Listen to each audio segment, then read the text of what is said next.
Hello and welcome back to Rage Gaming, and later today, Elden Ring Nightreign. With that dropping in literally hours, I wanted to make a video to cover basically how to win your early runs, and pretty easy. A lot of the footage you're going to look at today comes from either the Redbull event hosted just a few days back, or just yesterday, Bandai Namco's official race event, where they got a bunch of streamers together who played a lot of the game and see the different strategies and actually what are the winning strategies that were actually quite similar to one another. You know, the pathing, the priorities, item focuses, the characters in use, what kind of teams. There's a lot that I want to say from watching that. So let's get into it, starting with the characters. So right off the bat, I think you should run ironeye in a group, largely because of the fact that you're getting ranged DPS, which is just free DPS in a group most of the time, and then importantly, reliable poise breaks by using the mark dagger attack, which then massively reduces the poise of the target, meaning mini interruptions or critical hit staggers, especially against those bigger bosses like the nightlord. It's absolutely insane, and you're able to do it so often that it's up reliably. The passive means you're also getting increased drops, which means you're more likely to find important items or just a wider selection of stuff while you're learning. Not to mention you also find the stone keys to unlock the prisons, the jails. The ultimate's not useless either. It's not going to do a massive ton of damage, but it's going to be a nice stagger build-up, a reliable ranged option to open up DPS windows or interrupt the boss in general. I also found it interesting that there was a strat being used by ironeye players, where obviously they're collecting bows for different purposes, right? But then you can drop them quickly to your allies during key moments where maybe ranged attacks are going to be really good against a more mobile or flyy enemy. So a great example of that was the Augur Invasion boss, where we see these players do exactly that, all begin to range it because it's free and easy DPS, killing it, getting a really powerful passive, dropping the bows back to ironeye, and moving on. There's just immense reliable value to this character, and in a team, I think it has the highest value and easiest input. And that's probably why ironeye was in almost every team every time. The other most popular class in the race event was of course wylder, which is basically one of the easiest characters to play, yet has high impact. It's a good all-rounder class because you're able to engage with a bunch of different playstyles and builds, and lean into, well, Ash of War spam if you find something suitable. It's also one of the most forgiving classes in the game because of that cheat death passive where you can ignore a death at least once, which resets every time you go to a grace, which is going to be incredible for learning the game, great for solo, great in team play, all around really good. But I've seen, especially in the nightlord fights, the ultimate, that stake blast, the cannon, how it ignores attacks during its long animation, leading to an easy stagger for a reliable interruption on bosses. The hook itself is also decent, gets you around, evade mechanics, but the base kit of Wilder's just so easy and reliable that yes, he was also in almost every team in the event. The third slot is one that's going to be more based on the skill of the player, more of a free slot. I would bring utility to this slot based on what you need. Good examples of this would be reliable revives. You've got classes like the Guardian that have an ultimate that's amazing for an AoE res effect, but can also be used to self-resurrect if you do it right before you're going to go down. The Duchess can also be amazing with their ultimate. They're AoE invisible. You could do this during a boss fight or even a nightlord, and then just get easy resurrects on people while you're invisible, which is super handy. The Recluse is going to be another top option for this utility slot because all that magic, all the options you're going to get from this is great. But that ultimate, the sigil, when you apply it to a target, you get healing and FP restore when dealing damage.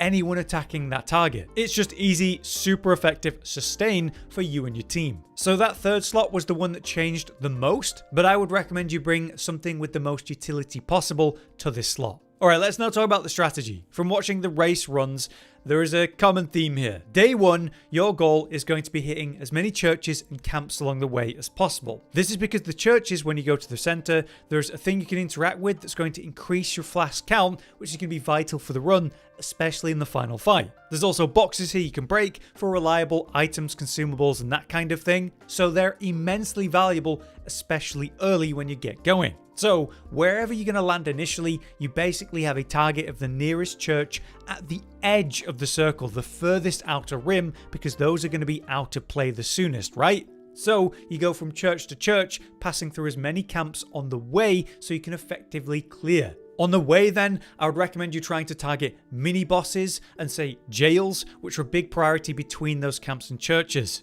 any boss you're able to kill, and obviously the easier ones the better, you're going to get that dormant power list, which means you're able to get some of those better weapons or say stacking passives sooner, which is something we're going to talk about in that own section. Anyway, the goal here is really to fast push the first levels as soon as possible, saving your runes on average to level up at a grace rather than doing any early trading on day one. The first levels make a huge impact, and your goal is probably to reach around levels 5 to 10, somewhere between there, before you go for any major objectives like a castle or whatever. You just have to pick what's going to be achievable with your limited time. On that note, you might be wondering, should you split up? Well, maybe it can work, since you share runes from a distance on kills, but it makes trading valuables obviously a lot harder, which is a key part of this, as I'm going to explain. Every winning run that I watched, especially the ones that dominated, stuck together, so they were able to trade, and often. Further, when ambushes happen, you want the team together for that. Couple other tips to be aware of for day one: making use of the spectral hawks to make massive distances as soon as possible to reach those higher value objectives. I regularly saw use of these during the first circle closing time. The purpose here was to land at an objective that's going to be lost soon. You can run through the blue zone briefly and heal through it if you need to reach something important.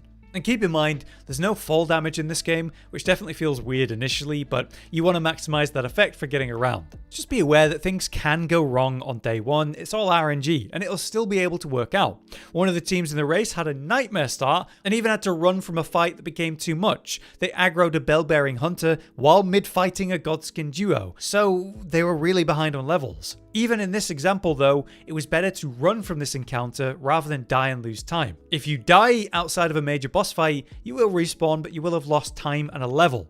And that is very damning if you want to have a strong run. So on night one, you're going to get your first major boss before long. The idea is to prepare yourself by moving to the fight location at the center of the circle. If you arrive slightly early, that's good because you have a bit of time to prepare. Drop your allies anything useful you haven't yet, confer about the builds and what people are working on and what you can give to help with that, set up any AoE buffs that you can, pop some basic consumables. You want to maximize yourself to dominate these bosses. For the boss rewards, the dormant powers and item choices, again, I'll talk about that in that section. For day 2 and night 2 in general, your goal is to max farm wandering bosses and any mini bosses you can. You want to farm dormant powers while trying to reach level 15 or higher as soon as possible. It's not impossible at lower levels. One team did beat the Nightlord despite a nightmare start at level 12, but on average I saw the best runs end up about level 15 from the Nightlord fight. Major areas and objectives that spawn in will take longer and probably should be engaged with during day 2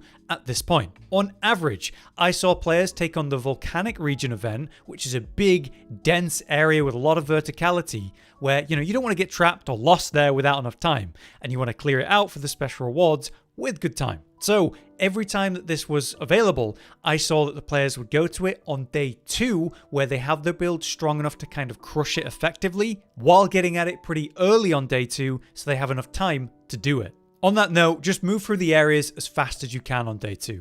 The goal is the bosses, right? The stronger targets that are worth more. You should be spending minimal time killing small enemies, and often just run past them.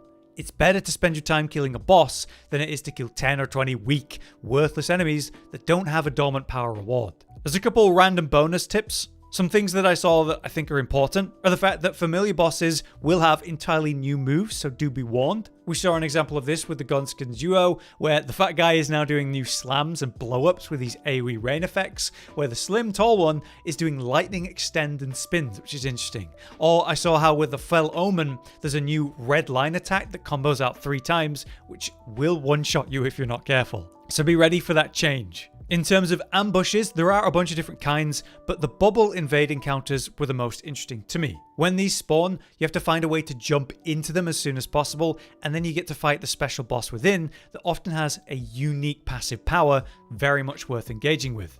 Like we talked about earlier, using ranged attacks against the augur in the bubble is a great thing against slippery enemies like this. Using ranged weapons and bows in general for that, really simple. One last tip to note as well is that there's always a shop to spend the last remaining runes you have before the Nightlord. So you level up as much as you can, and then any leftover runes you sort of trade and work out between you to buy any useful items, such as protection items, damage reduction, FP restore starlight to give to you casters or FP spammers, that kind of thing.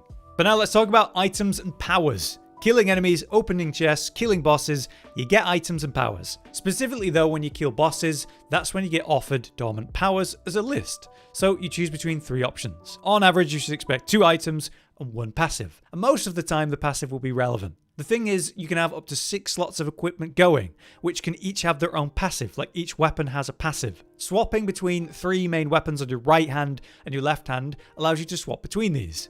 So you can have a bunch of weapons that just provide different useful passives while having them equipped, like say a recluse holding a halberd that's never directly used but maybe makes their cast faster, that kind of thing. So the goal is to build up as many relevant passives for you and your build, trying to stack up passives for one key purpose. So maybe that's massive bleed build-up or increased fire damage with your fire setup. Often the basics of stacking damage increases that synergize goes the distance. There's also great sustain options, like say successive hits will give you heals or critical hits, or maybe you just heal over time. Building up sustain is great, but there's also % max health increases, which are going to be huge. These will prevent deaths by basically preventing one-shots, particularly relevant for your squishier classes. On that note, I want you to have a high priority in terms of trading with your team, dropping items based on the benefits that people are working towards. So if you find something that's really good for bleed and there's someone on your team that's been building up bleed passives, then obviously give it to them. You want to stack relevant passives for the build purpose. So if you've got a caster and you find an item with improved casting speed, you give it to them. All kinds of benefits exist like that, like damage restores FP. You're just trying to bring everyone's main concepts online and make it as effective as possible by sharing. Through the dormant powers though, you should also look to grab any resistances you can for your nightlord target. So Caligo, the ice dragon, frost resistance is great there. All resistance is a great option though, and will cover you nicely for everything. But on the other hand, you want to think about what your target is and its weaknesses. Right now we don't have infinite resources on what everything's weak to, but we do have some information. So again, Caligo, the ice dragon, you try to build fire against that. Against Gladius, you try to build holy against that. That's the kind of thing we're going to learn more about in the opening days, but at least I can tell you that. One big warning I want to give you here though for dormant powers is the one kind of new player trap option, which is gradual restoration by flask. It tells you that the flask will slowly restore health, and you might think, oh cool, so I get a heal and then even more healing over time. That's not how it works. It makes your flask only heal slowly over time, which will absolutely get you killed when you need a burst of healing in a tight spot, which we all know does happen. So I'd recommend you avoid gradual restoration by flask, it'll backfire. Now some quick advice for the 3 main bosses that we know, and boss fighting in general. Maximize powerful weapon ashes with your FP at this point. Then swap to a stronger base weapon as a backup. I saw good examples of people using Rivers of Blood and spamming its Ash of War until out of FP, then swapping to a different weapon that's maybe got something useful, like reliable Poise Break or just base DPS that's better compared to the base Rivers Katana. Remember, once you reach the final boss, this is it. You're going to win the run here or you're going to fully lose it. So you don't want to leave anything on the table. So again, at the trader here before the Nightlord, consider buying the Starlight FP items and dumping them on a caster or someone that's planning on spamming their FP out during this fight. You want to have fully spent your resources. To be specific, Caligo, the Ice Dragon. There are a few attacks that are quite interesting here. It's weak to fire and you can build ice resistance like I said, but one of its kind of mysterious super moves is that it's going to fly off into a storm where you lose sight of it, and it kind of makes some weird sounds. You need to go quiet and listen and find the direction where it is. In one case you'll find a pillar of ice, which you'll use to hide behind for the safety of the frost AoE, whereas there's another where it's kind of pulling down an ice ceiling and slamming it in a huge AoE. I've seen that players have outranged this by running away or going straight to the boss and hiding under it. There are other interesting attacks like the tail slam or ice breath down underneath him, but the only other one I want to mention is the flying drive-by attack. Caligo flies into the air and does these missile blasts in front of him for 2 passes, then lands and sends missiles at one target at extreme range, so you want to get close. All you need to do here is split up as a team, and then whoever's got the aggro, run sideways to avoid the attack.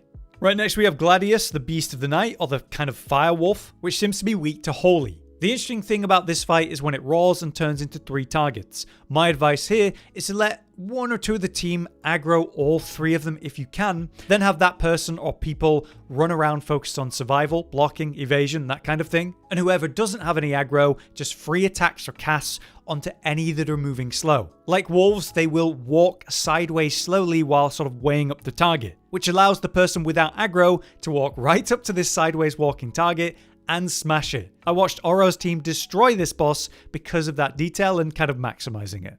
Alright, lastly for Libra, the creature of night. We don't quite know the main weakness of this boss for certain. I have heard talks that it's weak to madness because it does also use that, but I don't want to state that as fact, just something to suggest. But in terms of the attacks it has, you should expect a mix of Golden Order style incants and Frenzied Flame stuff too. It will use some physical attacks with its staff and then when it kind of goes mad. But interestingly, Libra offers you a deal at the start before you begin. It'll offer you different stat increases, levels, a powerful weapon, in exchange for some nasty downside of some kind. You can reject this offer by attacking him right away or choosing the conversation option, and interestingly, I saw everyone reject the offer. So we'll see if it's worth it in the full live game, but it might be better not to go for it. Anyway, for the Golden Order style incants, it's a lot of circles and a following projectile blast. So roll out all the ones that show up underneath you on the floor, and dodge sideways to avoid the ones that are front facing from the boss. One of his super moves is to hover in the air and then generate a protective bubble around himself while he begins a nasty channel. To break this, you break the 3 seals around him by running into them, or use directly powerful poise breaks on him. We saw how the Raider class can use the Retaliate skill to smash through this instantly, ignoring the mechanic, but you can poise break with all kinds of options like the Raider's ultimate, Wylder's ultimate, Ironeye's ultimate, and so on, just to ignore the mechanic on this one.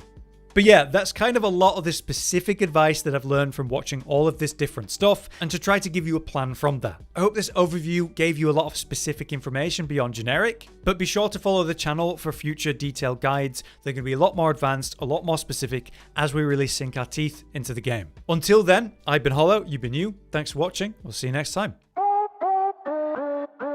Josh, Cotton, and Hollow with the videos, dropping the humor like a hammer on your tippy toes, bringing entertainment on a daily arrangement to take our insanity and turn it into entertainment. Yes, I said entertainment twice, to reiterate that it is nice to look into your faces on a mostly daily basis when you let us in your homes to make the whole world a stage. Goodbye.